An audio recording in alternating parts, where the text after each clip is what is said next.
9 वर्ष के दौरान किसान भी हड़ताल में बैठा है तो टीचर भी हड़ताल में बैठे, स्टूडेंट भी हड़ताल में बैठे, अपना परसेप्शन बदलने में जो सफलता प्राप्त की है, सब पत्थर में फूल खिला दिया। पत्थर के सनम मुझे तुझसे वफा की है उम्मीद। पॉलिसी पैरालिसिस से उभर करके पहले खुद देखा करो फिर दिखाया करो। बहुत से फूल पत्थर में खिलते हैं। परसेप्शन को बदलकर अनलिमिटेड पोटेंशियल के स्टेट के रूप में यूपी को प्रस्तुत किया है। आज का ये बजट उन्हीं भावों का प्रतिनिधित्व भी करता है।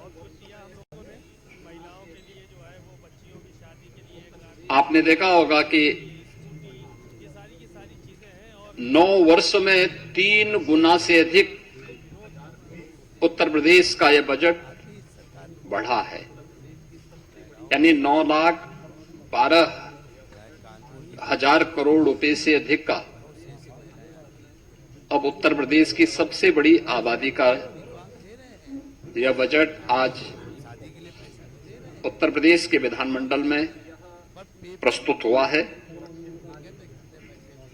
और अगर बजट की मैं थीम कहूं तो यह सुरक्षित नारी, सक्षम युवा, खुशहाल किसान और रात को काम, तकनीकी निवेश से समृद्ध होता उत्तर प्रदेश के लिए समर्पित यह बजट 9 वर्ष के नवनिर्माण की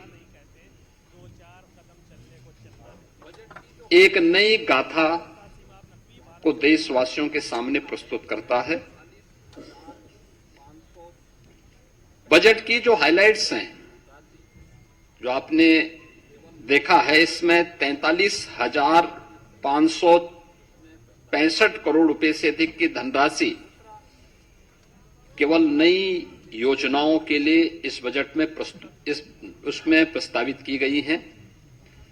दूसरा, 2 लाख करोड़ रुपए से अधिक की राशि कैपिटल एक्सपेंडिचर के लिए है, यानी ये परिसंपत्तियों के नवनिर्माण में, इंफ्रास्ट्रक्चर के डेवलपमेंट में और इकोनॉमी की यानी अर्थव्यवस्था को सुदृढ़ीकरण करने में इसकी बड़ी भूमिका होती है और यहीं से रोजगार का सृजन भी होता है। ये रोजगार सृजन में भी एक बड़ी भूमिका का निर्वहन करता है। ये बजट का मुख्य हाइलाइट्स है। आपने इस चीज को बजट में देखा होगा, बजट भाषण जब वित्त मंत्री जी पढ़ रहे थे तो उस समय भी आपने इस बात को गौर किया होगा कि बजट में जो हमारी एफआरबीएम की सीमा है, यानी पिछले 9 वर्ष में ये हमारी सरकार का 10वां बजट है और पहली बार हुआ है जब किसी मुख्यमंत्री को 10वां बजट प्रस्तुत करने का अवसर प्राप्त हुआ है यूपी जैसे राज्य में। इससे पहले कभी नहीं हुआ। दूसरा है कि इन 9 वर्षों में एक भी टैक्स नहीं लगाया गया। तीसरा है, यूपी के अंदर जो भी कर चोरी थी, लीकेजेस थे, इन सबको रोक करके कुशल वित्तीय प्रबंधन के माध्यम से बीमारू राज्य से उत्तर प्रदेश को भारत की अर्थव्यवस्था का एक ब्रेक थ्रू के रूप में प्रस्तुत करते हुए रेवेन्यू सरप्लस स्टेट के रूप में प्रस्तुत करने में सफलता प्राप्त हुई है। 2017 में जिस राज्य में ऋणग्रस्तता थी और वह उसकी 30% से अधिक थी, उसे घटा करके हम लोगों ने अगले ही 2-3 वर्षों के अंदर 27% में लाने में सफलता प्राप्त की थी। लेकिन 3 वर्ष का जो कोविड कालखंड था, इसके कारण यह सीमा बढ़ी थी। हम इसे फिर से 27% में लाने में सफल हुए हैं और हमारा इस वित्तीय वर्ष में यह लक्ष्य है कि हम इसको 23% तक लेके आ जाएं। यानी जो रिजर्व बैंक ने तय किया है कि किसी भी राज्य की जो कुल जीएसडीपी होगी उसकी 30% से अधिक ऋण उस पर नहीं होना चाहिए। उत्तर प्रदेश देश के उन राज्यों में है जिस राज्य के पास जो भी एफआरबीएम की सीमा तय की गई है उसके अधीन उत्तर प्रदेश ने अपने वित्तीय प्रबंधन को रखा है और उत्तर प्रदेश की ऋणग्रस्तता उसी के अधीन उत्तर प्रदेश के अंदर देखने को मिल रही है। ये हमारा कुशल वित्तीय अनुशासन भी है। बिना अतिरिक्त टैक्स लगाए हुए उत्तर प्रदेश के अंदर वेलफेयर की स्कीम को, इंफ्रास्ट्रक्चर की स्कीम को और प्रत्येक सेक्टर में नई ऊंचाइयों को प्राप्त करते हुए विकास के नित नए सोपान को स्थापित करते हुए आज उत्तर प्रदेश जिस दिशा में आगे बढ़ा है, अपनी अर्थव्यवस्था को मजबूत किया है, उसके बल पर उत्तर प्रदेश आज देश की टॉप 3 इकोनॉमी में एक है। देश की जो टॉप 3 इकोनॉमी है उनमें से उत्तर प्रदेश की एक है। हम लोगों ने उत्तर प्रदेश जैसे राज्य को, हमने देखा होगा कि उत्तर प्रदेश में अब अनएम्प्लॉयमेंट जो रेट है इसको हम 2.24% तक के नीचे लेके आने में सफल हुए हैं। यह स्थिति 2017 के पहले यह लगभग 17 से 19% तक था। आज इसको हम नीचे करने में सफल हुए हैं।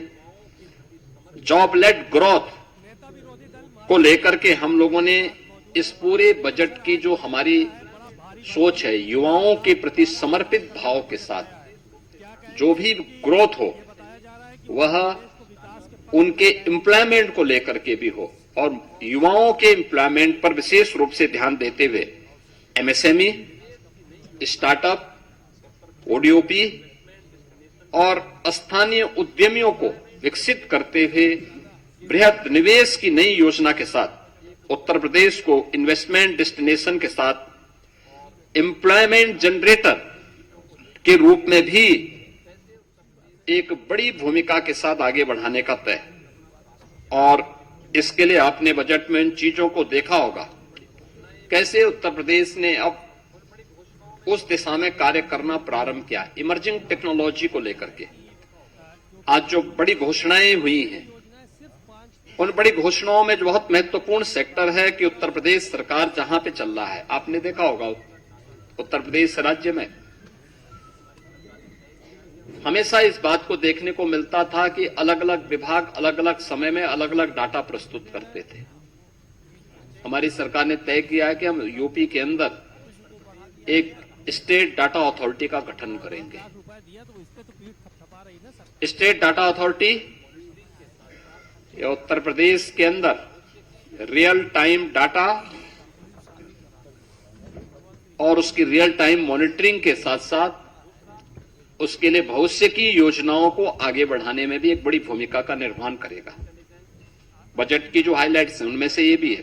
दूसरा, इमर्जिंग टेक्नोलॉजी के लिए आर्टिफिशियल इंटेलिजेंस या अन्य सेक्टर में कार्य करने के लिए डाटा सेंटर क्लस्टर की स्थापना, यह भी बजट में इसका प्रावधान, इसके लिए भी धनराशि की व्यवस्था की गई है।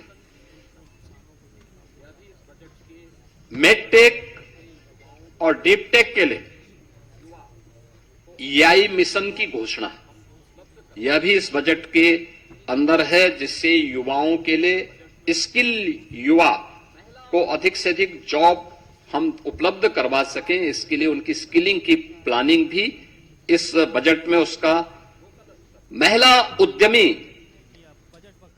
उत्पाद और विपणन केंद्र के रूप में उसे विकसित करना, सी मार्ट के रूप में लोकल स्तर पर एसएचजीज के माध्यम से उन महिलाओं को प्रोत्साहित करने के लिए एक बड़ी घोषणा ये भी है, जिसमें स्थानीय स्तर की महिलाएं एसएचजीज के माध्यम से जो अपना लोकल गांव में, शहरी क्षेत्र में अपना प्रोडक्ट बनाती हैं, महिला स्वयंसेवी समूहों को प्रोत्साहित करने के लिए स्कीम एक महत्वपूर्ण भूमिका का निर्वहन करेगा। City economic zone SCR, Kashi, Mirzapur economic zone, Prayagraj Chitrakoot economic zone, Kanpur Jhansi economic zone, ये क्लस्टर डेवलप करने की एक नई कार्रवाई को आगे बढ़ाने के लिए भी बजट में प्रावधान किया गया है। और ईज ऑफ डूइंग बिजनेस के बाद जन विश्वास सिद्धांत, देखिए बहुत महत्वपूर्ण बात है यह जन विश्वास सिद्धांत, ईज ऑफ डूइंग बिजनेस। हम 17 में जब आए थे, यूपी का ईज ऑफ डूइंग बिजनेस में जो रैंकिंग थी वह लगभग 13-14 पे रैंकिंग थी हमारी। हम लोगों ने पहले 3 वर्ष के अंदर इसको नंबर 2 पर लाने में सफलता प्राप्त की। फिर यूपी ने चीफ अचीवर स्टेट के रूप में अपने आप को स्थापित किया। अब हम जन विश्वास सिद्धांत के रूप में निवेश करने वाले निवेशक को सिंगल विंडो सचमुच दिखाई दे, इसके लिए उन सभी चीजों में रिलैक्स करना, रजिस्ट्रेशन, लाइसेंसिंग आदि की कार्रवाई को अधिक सरल और सहज बनाने के लिए हमें इस दिशा में आगे कार्य कर, इस दिशा में इसको अब लागू करने की दिशा में यूपी आगे बढ़ा है। प्रदेश में डिजिटल एंटरप्रेन्योरशिप योजना, इस स्कीम को भी यूपी ने आगे बढ़ाने की दिशा में इस बजट में इस पर कार्य किया है। लेकिन इन सभी पर हमें सफलता तब मिली है जब प्रदेश के अंदर उस प्रकार के वातावरण को बनाने में हमें सफलता प्राप्त हुई। खासतौर पर उसके लिए प्रयास किए गए रूल ऑफ लॉ, यही रियल ग्रोथ है, यही उसकी गारंटी है। यानी rule of law real growth की गारंटी है। हर व्यक्ति सुरक्षा की गारंटी चाहता है और वह गारंटी आज यूपी दे रहा है। सुरक्षा है, स्मार्ट पुलिसिंग है और त्वरित न्याय व्यवस्था। यह नागरिकों को भी और निवेशकों को भी, दोनों को सुरक्षित और एक भरोसेमंद वातावरण देने में एक बड़ी भूमिका का निर्वहन करता है। इससे प्रदेश में एम्प्लॉयमेंट क्रिएट हुआ है दोनों स्तर पर। अब कोई सोच सकता था यूपी में 50 लाख करोड़ रुपए से अधिक का निवेश के प्रस्ताव आएंगे? यूपी का मृतप्राय सा हो गया एमएसएमई सेक्टर, फिर से ग्रोथ करके 3 करोड़ से अधिक नौजवानों के लिए नौकरी और रोजगार की संभावनाओं को विकसित करेगा। आज ये यूपी में संभव हो रहा है, आज ये यूपी में दिखाई दे रहा है, यूपी में हुआ है। और उसी दिशा में ये बजट इमर्जिंग टेक्नोलॉजी को फोकस करते हुए आज यहां पे प्रस्तुत किया गया है। इस बजट में कुछ अन्य सेक्टर को भी छुआ गया। अन्नदाता किसान, अन्नदाता किसान भारत जैसे कृषि प्रधान देश की अर्थव्यवस्था और उसके विकास की धुरी है। हमारा यह मानना है कि अन्नदाता किसान, यह अन्नदाता केवल लाभार्थी नहीं है, यह विकास का भागीदार है। अब अन्नदाता से उसे उद्यमी बनाने की दिशा में नए प्रयास क्या हो सकते हैं, इस दिशा में एक नए प्रयास, इस विकास की यात्रा में प्रदेश का अन्नदाता भी सक्रिय साझेदार बने। इस दिशा से कृषि को इनकम बेस्ड और वैल्यू एडिशन मॉडल के रूप में प्रस्तुत करने के लिए इस बजट में उसका प्रावधान किया गया है। इसके अलावा कृषि विभाग में डीजल पंप सेट को, जो भी प्रदेश के अंदर आपने देखा होगा, हम लोगों ने सिंचाई की क्षमता का विस्तार किया है। 40 लाख के आसपास ट्यूबवेल ऐसे थे जिनमें से 16 लाख ट्यूबवेल जिनका इलेक्ट्रिफिकेशन पहले से था, हमने उन्हें फ्री बिजली की व्यवस्था की। लेकिन 23 लाख ट्यूबवेल्स ऐसे थे जो डीजल से संचालित हो रहे हैं, उन्हें फेज वाइज सोलर के साथ जोड़ने की एक बड़ी स्कीम के लिए हम लोगों ने इस बजट में घोषणा की है। ये सोलर पैनल क्लस्टर रूप में भी और इंडिविजुअल रूप में भी हम उसको आगे बढ़ाएंगे। पीएम कुसुम योजना का लाभ भी उसके साथ जोड़ेंगे और इसके तहत एक बड़ी स्कीम की घोषणा इस बजट में हुई है, जिसमें अनुसूचित जाति, जनजाति, महिला और लघु सीमांत किसानों को 90% अनुदान और अन्य किसानों के लिए 80% किसान इसमें सब्सिडी की घोषणा हम लोगों ने की है। दूसरा है अंतर्राष्ट्रीय महिला किसान वर्ष 26 के तहत नाबार्ड ने किसान के साथ एफपीओज हेतु भी एक रिवॉल्विंग फंड की व्यवस्था, यानी जो एफपीओज संचालित करते हैं उन एफपीओज के लिए भी उन्हें अतिरिक्त सुविधा और उसको फैसिलिटेट किया जा सके, इस दिशा से भी सरकार ने बजट में घोषणा की है। गन्ना के साथ ही तिलहनी और दलहनी अंतः फसली खेती, यानी अब तक होता क्या, हम एक फसल लेते थे एक समय में, गन्ना के साथ कोई दूसरी फसल नहीं ले पाते थे। इसके साथ भी उस दलहनी और तिलहनी फसलों को बोया जा सकता है, दोनों को लाभ होगा। लेकिन इससे पहले कुछ प्रगतिशील किसानों को हम लोगों ने प्रोत्साहित किया, लेकिन इस बजट में हम लोगों ने इसके लिए अच्छा प्रावधान किया है और यूपी के किसानों का जो प्रोडक्ट है वह एक्सपोर्ट हो सके, इसके लिए एग्री एक्सपोर्ट हब्स के रूप में हम लोगों ने नोएडा इंटरनेशनल एयरपोर्ट को विकसित करने की कार्रवाई आगे की है। इसमें उत्तर प्रदेश में कृषि और बागवानी उत्पादों की जो क्वालिटी है और उसका प्रोडक्शन है, इस दिशा में भी सरकार ने इस बजट में उसका प्रावधान किया है। वर्ल्ड बैंक के साथ हम लोग मिलकर के UP agrees platform, UP agrees के कार्यक्रम को आगे बढ़ा रहे हैं। हम लोगों ने इसके विस्तार की व्यवस्था भी की है और इसको एआई टूल्स के साथ जोड़ने की, यानी आर्टिफिशियल इंटेलिजेंस का उपयोग यहां पे कैसे हम कर सकते हैं, इसके बारे में भी एक बड़ी घोषणा इसमें की गई है। विश्व की सबसे बड़ी अन्न भंडारण योजना, इसमें उत्तर प्रदेश में इस बार हम लोगों ने बजट में 2 लाख मीट्रिक टन अतिरिक्त खाद्यान्न भंडारण की क्षमता विकसित करने का टारगेट भी तय किया है। यानी स्टॉक यहां पे प्रदेश के अंदर वेयर हाउसिंग का निर्माण हो, बड़े बड़े गोदाम बने, इसके लिए विशेष सब्सिडी की व्यवस्था, इसके लिए हमारी पहले से पॉलिसी है, उस पॉलिसी के दायरे में जो भी निवेश करना चाहेगा उसको हम प्रोत्साहित करेंगे और ये इस भी स्कीम हम लोगों ने दी है। इसके अलावा पशुओं को बीमा सुरक्षा देने के उद्देश्य से मुख्यमंत्री जोखिम प्रबंधन और पशुधन बीमा योजना में भी हम लोगों ने एक प्रावधान किया है, जिसमें 85% तक जो प्रीमियम होगी वह सरकार देगी और सरकार ने उसके लिए व्यवस्था की है। प्रदेश में मछुआरों को बेहतर मूल्य दिलाने के लिए state of art wholesale fish मंडी और फिश प्रोसेसिंग सेंटर के लिए भी धनराशि की व्यवस्था स्टेट में की है।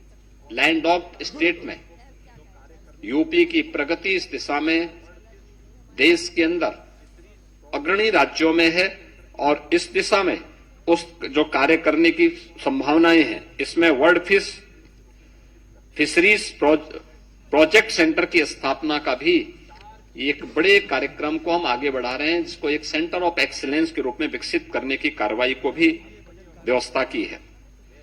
4 चीनी मिलों की क्षमता संवर्धन के प्रावधान को, जिसमें छाता मथुरा के अश्वनी और logistic hub wearing house complex हेतु भी धनराशि का प्रावधान किया है और अन्य चीनी मिलों में भी इसकी व्यवस्था के प्रावधान किए गए हैं।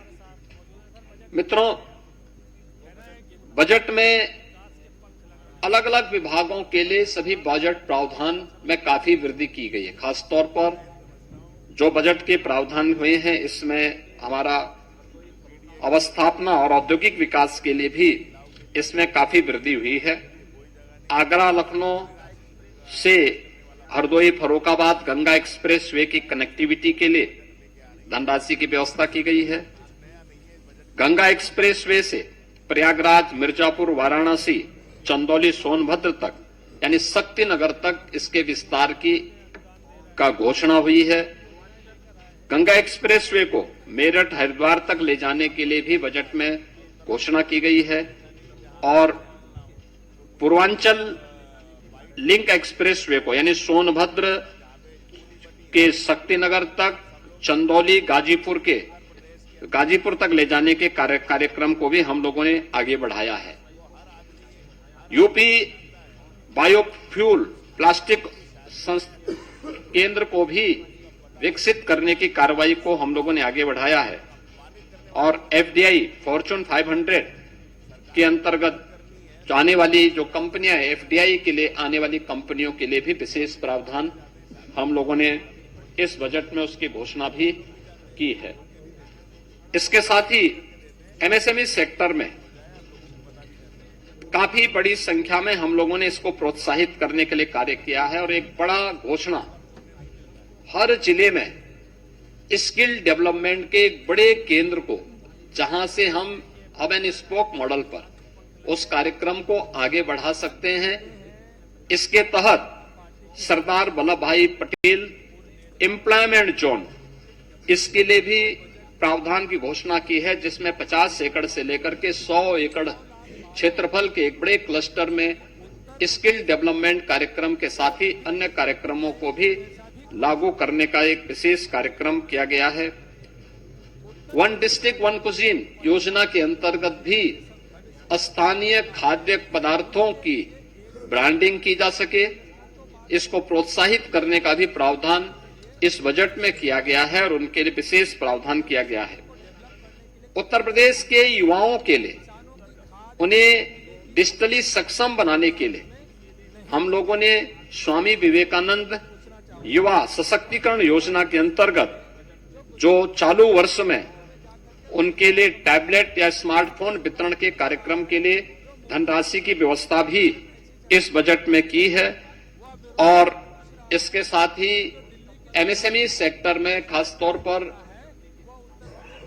जो पुराने कंबल कारखाने थे, उन कंबल कारखानों को आधुनिकीकरण करने की दिशा में, क्योंकि हर वर्ष हम लोगों को, गरीबों को कंबल वितरण करने के लिए अतिरिक्त प्रावधान करने पड़ते हैं, उसके लिए भी हम लोगों ने इस बजट में इसका प्रस्ताव किया गया है।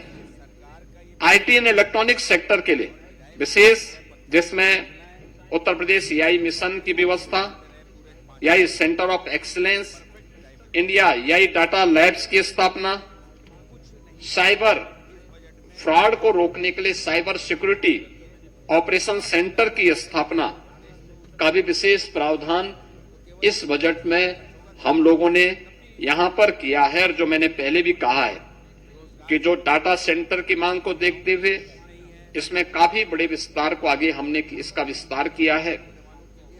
प्रदेश में कई डाटा सेंटर की वर्तमान में स्थापना हो रही है, लेकिन इनका डाटा सेंटर क्लस्टर की स्थापना हो जो एआई के लिए आवश्यक है, उस दिशा में आज सरकार ने इसकी भी घोषणा की और उसके लिए बजट की घोषणा की है। और डाटा सेंटर क्लस्टर की इस नई योजना से भी हम लोग कार्यक्रम को आगे बढ़ा रहे हैं।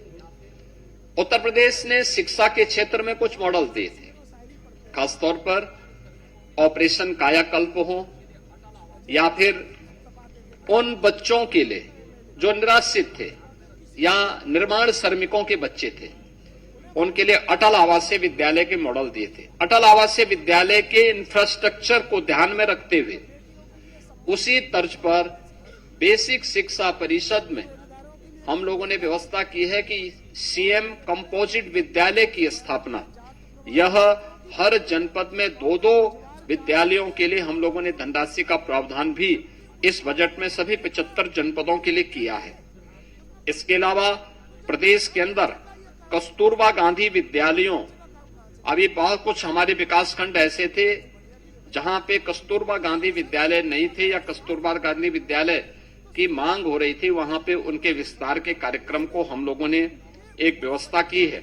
और प्रदेश के जो हमारे प्रसिद्ध स्कूल हैं, माध्यमिक स्कूल हैं, इसके अलावा उच्च शिक्षण संस्थानों के लिए भी, उनके शिक्षणोत्तर कर्मचारियों के लिए भी, वहां पे जो मानदेय पे शिक्षक हैं, इनके लिए भी हम लोगों ने कैशलेस यानी आयुष्मान भारत की तर्ज पर कैशलेस उपचार की व्यवस्था के लिए धनराशि की व्यवस्था भी इसमें की है।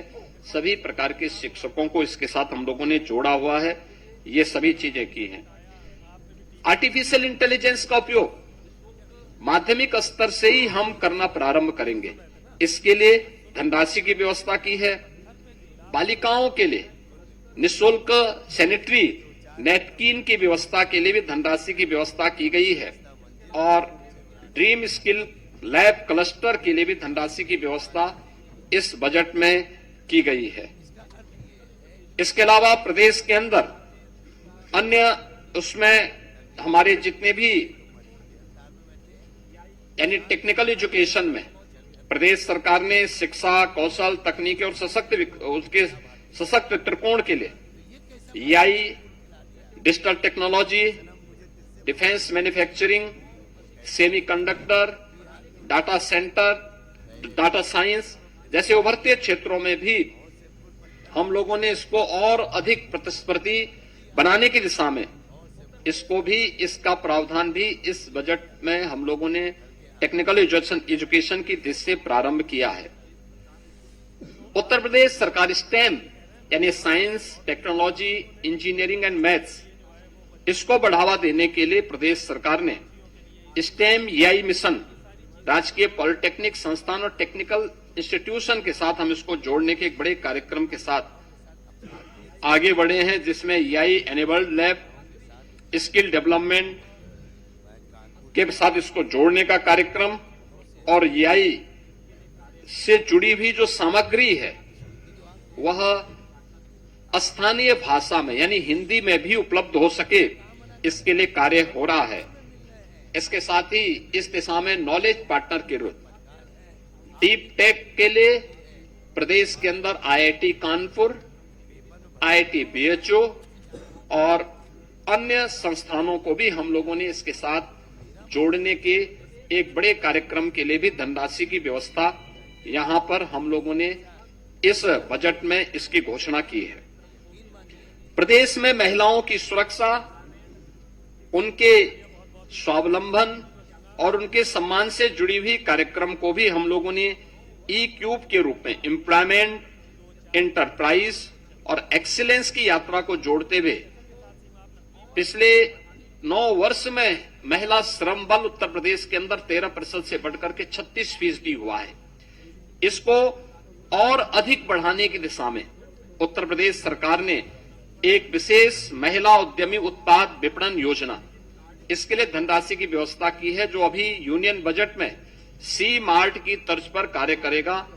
इसके अलावा महिला उद्यमी क्रेडिट कार्ड की योजना भी घोषित की गई है, जिसमें महिलाओं की आय बढ़ाने, लखपति दीदी के लक्ष्य को आगे बढ़ाने, ब्याज मुक्त पूंजी उपलब्ध कराने हेतु यानी उन्हें छोटी छोटी योजनाओं के लिए ब्याज पर किसी बैंक से या किसी ऐसे व्यक्ति से उनको ब्याज न लेना पड़े जहां वह कर्ज के नीचे दबे, उसे ब्याज मुक्त ऋण की सुविधा उपलब्ध हो सके, इसके लिए धनराशि की व्यवस्था की गई है। और कामकाजी महिलाओं के लिए हम लोग हर जनपद स्तर पर उनके लिए श्रमजीवी महिला छात्रावास का विकास का निर्माण कर सकें, इस दिशा में भी धनराशि की व्यवस्था की गई है। युवाओं के लिए एक अन्य प्रावधान इस बजट में किया गया है जो अत्यंत महत्वपूर्ण है, और वह है वन कमिश्नरी, one divisional headquarter, one sports college, यानी 18 कमिश्नरी हेडक्वार्टर हैं उत्तर प्रदेश के अंदर।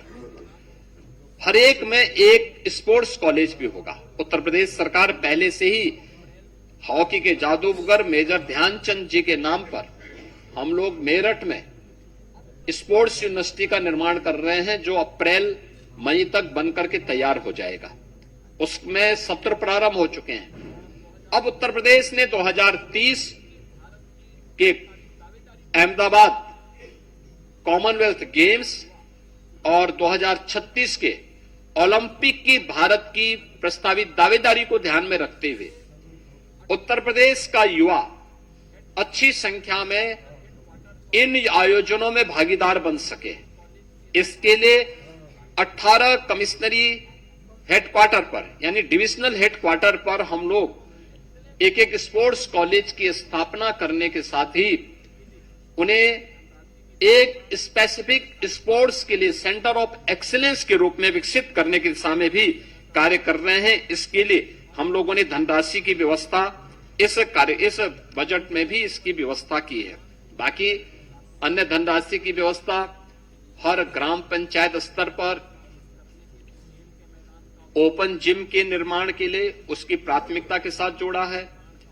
वहां पर अन्य कार्यक्रमों को भी विकसित करने के लिए खेल के मैदान का हो, मिनी स्टेडियम का हो, स्टेडियम के निर्माण का हो, खेलो इंडिया कार्यक्रम के अंतर्गत भी इन्हें विकसित करने की दिशा में भारत सरकार के साथ मिलकर के हम लोग इन कार्यक्रमों को आगे बढ़ाने का कार्यक्रम स्पोर्ट्स के माध्यम से कर रहे हैं। प्रदेश के अंदर पर्यटन सुविधाओं के विकास के लिए उत्तर प्रदेश ने एक लंबी छलांग लगाई है। 2017 के पहले सुरक्षा का वातावरण नहीं था, अच्छा इंफ्रास्ट्रक्चर नहीं था। उत्तर प्रदेश का परसेप्शन देश और दुनिया के अंदर खराब होने के कारण यहां पे न पर्यटन सुविधाएं थी और न ही उसके विकास के लिए सरकार की रुचि थी, न सुरक्षा था, तो कोई आने का प्रयास नहीं करता था। 24-25 में 122 करोड़ पर्यटकों ने उत्तर प्रदेश के धार्मिक स्थलों की और अन्य हमारे जितने भी पर्यटन के केंद्र हैं अलग अलग, चाहे वो इको टूरिज्म के हों, हेरिटेज टूरिज्म के हों, एडवेंचर से जुड़े हुए केंद्र हों, इन सब में उन्होंने आकर के यात्रा की। पर्यटन अपने आप में एम्प्लॉयमेंट का भी एक बहुत बड़ा माध्यम है, ढेर सारा रोजगार का सृजन करता है। उन सब के लिए आज उत्तर प्रदेश ने एक नई व्यवस्था की है और बजट में भी हम लोगों ने इसका प्रावधान किया है कि हम लोग 1 लाख अतिरिक्त रूम जोड़ने के लिए जो हमारी पर्यटन की पॉलिसी है, इस पॉलिसी के अंतर्गत पीपीपी मोड पर इसको विकसित करने के सामने कार्य करेंगे। 50,000 नए होम स्टे के लिए भी हम लोग इस दिशा में कार्य करेंगे और महिला गाइड प्रशिक्षण के लिए भी लाइसेंस शुल्क को माफ करने यानी 10,000 का जो लाइसेंस शुल्क है उसको माफ करने का भी प्रावधान हम लोगों ने महिलाओं के लिए इस बजट में इसकी व्यवस्था की है। मित्रों, आप इस बात को जानते हैं कि स्वास्थ्य क्षेत्र में उत्तर प्रदेश ने पिछले 9 वर्ष में एक नई प्रगति की है, एक नया प्रयास किया है और इस प्रयास के अंतर्गत आप इस बात को देख सकते हैं कि जिस राज्य में पहले मात्र 36 मेडिकल कॉलेजेस थे, जिसमें से 17 से कम केवल गवर्नमेंट मेडिकल कॉलेजेस थे, आज उस राज्य में 81 मेडिकल कॉलेज, 2 एम्स और कई हमारे पास सुपर स्पेशलिटी के हॉस्पिटल्स वर्तमान में कार्यरत हैं। ये सुविधाएं और प्रदेश के अंदर सबसे अधिक 5,46,00,000 से अधिक प्रधानमंत्री जन आरोग्य योजना के अंतर्गत आयुष्मान कार्ड के गोल्डन कार्ड देने वाला राज्य यूपी है। सबसे अधिक गोल्डन कार्ड भी उत्तर प्रदेश दे रहा है। अब नेक्स्ट क्या? हमने टर्सरी केयर के रूप में अपने मेडिकल कॉलेजेस को विकसित किया है। कुछ मेडिकल कॉलेजेस इसमें विकसित हो रहे हैं। हर जिले के अंदर डायलिसिस की सुविधा निःशुल्क में उपलब्ध करवाने की कार्रवाई के साथ ही वहां पे रेडियोलॉजी की व्यवस्था, खासतौर पर एमआरआई, सीटी, कलर डॉपलर, डिजिटल एक्सरे, इन सब की व्यवस्था का प्रावधान जनपद स्तर पर करने की तैयारी के साथ ही नेक्स्ट स्तर पर इस बजट में देश का यह पहला सेंटर होगा जिसको हम SCPGI में करने जा रहे हैं। टर्सरी के बाद क्वार्टरली हेल्थ केयर सेंटर की स्थापना का एक बड़ा कार्य है, जिसके लिए हम लोगों ने पहले चरण में 250 करोड़ रुपए का प्रावधान इस बजट में किया है और यह एक बड़ी घोषणा है यूपी की दृष्टि से, खासतौर पर जिसमें ऑर्गन ट्रांसप्लांट की दृष्टि से किसी भी प्रकार के उस अभियान को आगे बढ़ाने के लिए यह बहुत बड़ा सेंटर SCPGI इस कार्यक्रम को लेकर के आगे बढ़ाएगा। इसके साथ ही प्रदेश ने उन जनपदों में जिन जनपदों में हमारे डिस्ट्रिक्ट हॉस्पिटल को हम लोगों ने मेडिकल कॉलेजेस के साथ संबद्ध किया है, वहां पे डिस्ट्रिक्ट हॉस्पिटल के कार्यक्रम को बनाने की एक प्रक्रिया तेजी के साथ आगे बढ़ सके, ये इसके लिए धनराशि की व्यवस्था की है। राष्ट्रीय वन हेल्थ मिशन के अंतर्गत राज्य वन हेल्थ मिशन के लिए भी धनराशि की व्यवस्था इसमें की है। और जो हमारे मेडिकल कॉलेजेज हैं, उन मेडिकल कॉलेजेज में छात्रावास का निर्माण हो सके, इसके लिए भी हम लोगों ने अतिरिक्त धनराशि की व्यवस्था की है। इसके अलावा प्रदेश के अंदर रोड सेफ्टी की दृष्टि से रोड सेफ्टी के लिए आवश्यक प्रावधान करने के साथ साथ अगर कोई घटना दुर्घटना होती है, रोड एक्सीडेंट होता है या कोई आपदा आती है, उन स्थितियों में ट्रॉमा हमारा उतना ही सशक्त हो, इसके लिए ट्रॉमा के लिए भी नए ट्रॉमा सेंटर विकसित करने के लिए भी धनराशि की व्यवस्था सरकार ने इस बजट में इसके लिए की है। और प्रदेश के अंदर मेडिकल के सेक्टर में भी, हेल्थ सेक्टर में भी मिड टेक की स्थापना हो, इसमें एआई, रोबोटिक आदि की हम सहायता से देश प्रदेश के दूर दराज के क्षेत्रों में भी सुविधा उपलब्ध करवा सकते हैं, नए जनपदों में उपलब्ध करवा सके। इसके लिए वर्तमान में हमारे 2 सेंटर ऑफ एक्सीलेंस, एक एसजीपीजीआई लखनऊ में और दूसरा आईआईटी कानपुर के साथ मिलकर के राज्य सरकार इसके लिए धनराशि की व्यवस्था की है और इसमें कार्य हमारा चल रहा है और हमने इसमें धनराशि की व्यवस्था भी की है। प्रदेश सरकार ने उच्च शिक्षा में बेटियों के लिए खासतौर पर जो हमारी मेरिटोरियस छात्राएं हैं, उन बालिकाओं के लिए स्कूटी देने के कार्यक्रम के लिए भी धनराशि की व्यवस्था इस बजट में की है, जो बेटियों को सुगम यातायात के लिए और उस व्यवस्था को और सुगम बनाने में सरकार, यानी स्मार्टफोन, आपका जो है टैबलेट के साथ, स्मार्टफोन के साथ या स्मार्टफोन के साथ ये व्यवस्था अतिरिक्त उनके लिए वहां पे उपलब्ध करवाई जा रही है। इसके अलावा प्रदेश के अंदर हम लोगों ने दिव्यांगजन कल्याण के अंतर्गत स्कूल में या कोई ट्रेनिंग ले रही दिव्यांग छात्रा के लिए ई ट्राईसाइकिल यानी मोटराइज्ड ट्राईसाइकिल उपलब्ध करवाने के लिए भी एक व्यवस्था की है। प्रदेश के अंदर डीडीआरसी की स्थापना हो, दिव्यांग जनों के लिए उनके नजदीक के सेंटर में ही कृत्रिम अंग उपकरण वितरण के लिए स्क्रीनिंग और उपकरण वितरण हो सके, उनको ये सुविधा उपलब्ध हो सके, इसके लिए बजट में इसका प्रावधान किया गया है। 3 से 7 वर्ष के दिव्यांग बच्चों के लिए शिक्षण प्रशिक्षण के लिए डे केयर सेंटर की स्थापना के लिए भी धनराशि की व्यवस्था की गई है। और अन्य जनपदों की दृष्टि से खासतौर पर कुछ जनपद हैं अयोध्या, मथुरा, झांसी, मुजफ्फरनगर, देवरिया, जौनपुर, जहां पे समेकित विशेष माध्यमिक विद्यालयों के स्थित दिव्यांग जनों के लिए विद्यालय होते हैं, इसके निर्माण की कार्रवाई को भी इसमें हमने इसकी व्यवस्था इसके साथ की है। प्रदेश के अंदर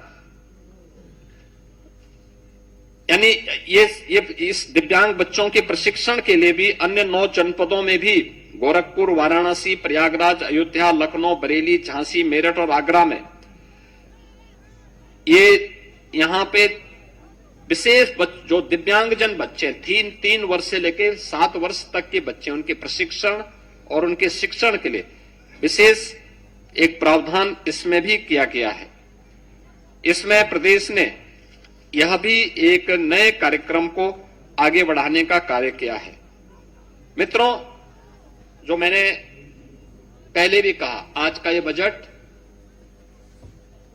एक विकसित भारत की आदरणीय प्रधानमंत्री जी की उन संकल्पनाओं को समर्पित है जो 2047 के लक्ष्य को प्राप्त करने की दिशा में तेजी के साथ अग्रसर हो रहा है। और पिछले 9 वर्ष के सभी उससे पहले की उस जड़ता को, जिसने प्रदेश के अंदर बॉटलनेक्स को समाप्त करते हुए, अपने बीमारू स्टेटस को समाप्त करते हुए, दूर करते हुए, आज भारत की इकोनॉमी के ब्रेक थ्रू के रूप में उत्तर प्रदेश को हम विकसित करने की दिशा में आगे बढ़े हैं। अब उत्तर प्रदेश बीमारू राज्य नहीं है। अब उत्तर प्रदेश भारत की इकोनॉमी का एक ग्रोथ इंजन बनकर के उभरा है। भारत की इकोनॉमी के ग्रोथ इंजन के रूप में यह आगे बढ़ रहा है। और मेरा मानना है कि उत्तर प्रदेश का आज वित्त मंत्री जी के द्वारा विधानसभा में प्रस्तुत बजट, यह उत्तर प्रदेश के अंदर जन आकांक्षाओं को पूरा करने, जन कल्याण, रोजगार सृजन, निवेश के विस्तार, महिलाओं के सम्मान और उनके सशक्तिकरण की दिशा में, युवाओं के लिए अधिक से अधिक रोजगार सृजन की दिशा में प्रदेश को आगे बढ़ाने और 2029-30 में यूपी को $1 ट्रिलियन की इकोनॉमी के रूप में प्रस्तुत करते हुए एक विकसित भारत के विकसित उत्तर प्रदेश के रूप में आगे बढ़ाने की दिशा में एक मील का पत्थर साबित होगा। इस दिशा में आज यह बजट यहां पे प्रस्तुत किया गया है। मैं बजट प्रस्तुत करने के लिए वित्त मंत्री जी को, अपर मुख्य सचिव वित्त और उनकी पूरी टीम को हृदय से बधाई देता हूं। अपने सभी दोनों वरिष्ठ सहयोगियों, उप मुख्यमंत्री श्री केशव प्रसाद मौर्य जी को, श्री ब्रजेश पाठक जी को, मंत्रिमंडल के अपने सभी सहयोगियों को और सभी उन अधिकारियों को भी धन्यवाद दूंगा जिन्होंने मेहनत से उत्तर प्रदेश के 2026-27 के इस बजट को बनाने और अपना सकारात्मक योगदान से उत्तर प्रदेश के इस परसेप्शन को बदलने में उन्होंने एक नई उस भूमिका को प्रस्तुत किया है कि सिस्टम वही है लेकिन लीडरशिप बदलती है, कैसे चेंज आता है, वह चेंज आज यहां पर इस बजट के माध्यम से देखने को मिल रहा है। अब उत्तर प्रदेश 9,12,000 करोड़ रुपए के अपने इस बजट को प्रस्तुत करते हुए गौरवान्वित महसूस कर रहा है। मैं इसके लिए पूरे प्रदेशवासियों को हृदय से बधाई देता हूं, अपनी मंगल में शुभकामनाएं देता हूं और वित्त मंत्री जी और उनकी पूरी टीम को इस दूरदर्शी जन आकांक्षाओं की पूर्ति करने वाले युवा, महिला, अन्नदाता और गरीब को ध्यान में रख करके बनाए जाने वाले इस बजट के लिए बहुत बहुत बधाई देता हूं, अपनी मंगल में शुभकामनाएं देता हूं। धन्यवाद। मुख्यमंत्री जी उत्तर प्रदेश में हेलो हर वर्ष लाखों लोगों की मौत होती है। हालांकि आप अपनी झोली खोल देते हैं, लेकिन क्या बजट में ऐसा कोई प्रावधान होना चाहिए ताकि तकरीबन 20,000 या 10,000 करोड़ रुपए उन असाध्य रोगों के इलाज के लिए खर्च किए जाएं? हालांकि मेडिकल का बजट आपने बढ़ाया। देखिए पहले से व्यवस्था है, पहले से है। मैंने कहा ना कि उत्तर प्रदेश में बल्कि देश में स्वास्थ्य के लिए जो पहले व्यवस्था थी, 2019 में प्रधानमंत्री जी ने देशवासियों को प्रधानमंत्री जन आरोग्य योजना के अंतर्गत जोड़ने का काम किया था। 50 करोड़ लोग पूरे देश के अंदर जुड़े थे और उत्तर प्रदेश के अंदर भी एक बड़ी आबादी आयुष्मान भारत के साथ जुड़ी थी। इसके साथ ही उत्तर प्रदेश में जो लोग उससे वंचित थे लेकिन जरूरतमंद थे, उनको हम लोगों ने मुख्यमंत्री जन आरोग्य योजना के माध्यम से जोड़ा। मुख्यमंत्री राहत कोष से भी हम उनको पैसा उपलब्ध करवाते हैं जो अन्य जरूरतमंद हैं, जो उससे कवर नहीं हो पा रहे हैं। इसके साथ ही उत्तर प्रदेश के अंदर स्वास्थ्य सेवाओं के विस्तार ने, ये स्वास्थ्य सेवाएं फ्री में स्वास्थ्य की सुविधा उपलब्ध करवाती हैं। हमारे पीएचसी, सीएचसी, डिस्ट्रिक्ट हॉस्पिटल हर सप्ताह स्क्रीनिंग करने के लिए और उपचार के लिए मुख्यमंत्री आरोग्य मेला भी हर पीएचसी स्तर पर लगते हैं, जिसमें हमारे विशेषज्ञ चिकित्सक भी वहां उपस्थित होकर के ये सुविधा वहां उपलब्ध करवाते हैं। ये सभी उपलब्ध करवाने के साथ ही बहुत सारे सेक्टर ऐसे हैं जिसपे कार्य हुआ है और उसी कार्य की दिशा में आज के इस बजट में प्रावधान किया गया है। आपने देखा होगा कि 2024 में केंद्र सरकार ने 70 वर्ष से ऊपर के प्रत्येक व्यक्ति को, चाहे वह कोई भी है, किसी भी इनकम ग्रुप का है, उसको 5 लाख रुपए सालाना स्वास्थ्य की सुविधा उपलब्ध करवाई है। उसमें कहीं कोई दिक्कत नहीं। उससे नीचे के लिए भी प्रावधान किया गया है। और उस दिशा में हम लोगों ने जो कैशलेस शिक्षकों को दिया है, अन्य जो हमारी आशा वर्कर हैं, आंगनबाड़ी है, एएनएम है, शिक्षा मित्र हैं, अनुदेशक हैं, इन सबको भी हम लोग उसके साथ जोड़ने जा रहे हैं। हाँ, ये सभी उसके साथ जुड़ चुकी हैं। बाकी अन्य लोगों के लिए भी फ्री में उपचार की व्यवस्था भी है और मुख्यमंत्री राहत कोष से भी उनके लिए प्रावधान की व्यवस्था नहीं। आप 20,000 की बात कर रहे हैं, हम 5 लाख रुपए दे रहे हैं सुविधा में इसमें।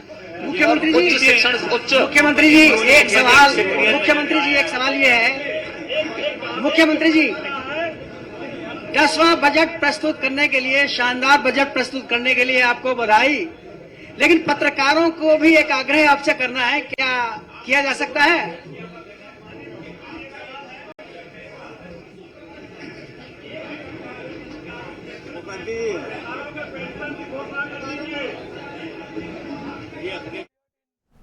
और लोग